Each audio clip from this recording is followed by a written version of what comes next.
I'm pleased to yield 4 minutes to the gentleman from Oregon, Mr. DeFazio,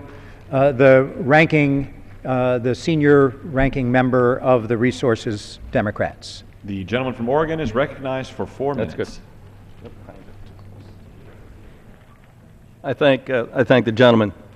Now, here's a group has done an assessment of the various state regulatory regimes. As you can see, they vary tremendously. They think that the best is Maryland. There are others gathered toward the top, the middle, and then way down here at the bottom, you have Virginia. Some states require comprehensive pressure testing of the casing. That's essential, particularly if you're going through the water table to get to the gas. You know, if you get the leaks, then you destroy the water table. Some states don't require that. Some states require that you contain the fluids that come back up, the waste products, laden with toxic materials, not only from the fluids, but from the ground itself. Other states allow it to be in open pits.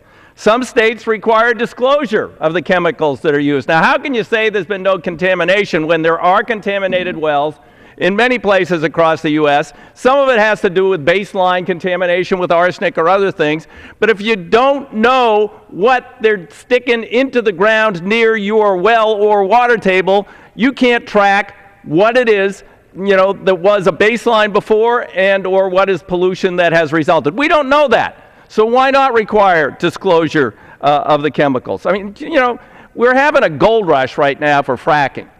It's not exactly like, you know, this is going to have an impact if we put in place a reasonable floor of federal regulations. One Macondo, just one Macondo in this industry, one well that blows out in a large aquifer or some other disaster, and this whole thing is going to come grinding to a halt, and then you're going to see a strong pushback for strong regulations. Quite frankly, I don't think that the regulations being proposed by this administration are stringent enough for a floor.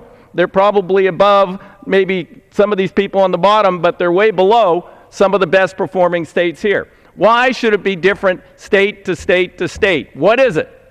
You know, I mean, do we want to protect the above ground resources and not have open pits? Well, under this bill, if you have an open pit, it's on a flyway, migratory birds land there and die quickly, the federal government can't do anything about it. And that state allows open pits, can't do anything about that. That's up to that state. And that's a fact. A number of states allow open pits. We should have a regulatory regime where the federal government on its lands, which belong to all the people of the United States, sets a reasonable floor for regulations. If a state like Maryland wants to go above good, solid regulations, well then good.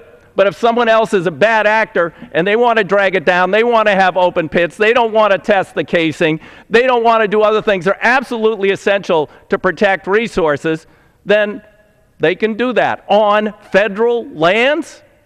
You know, it's bad enough they're allowing people to do it on private lands and do it on their state lands.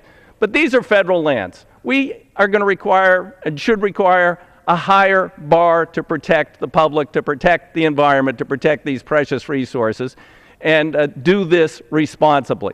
With that, I yield back the balance of my time. Would the gentleman yield?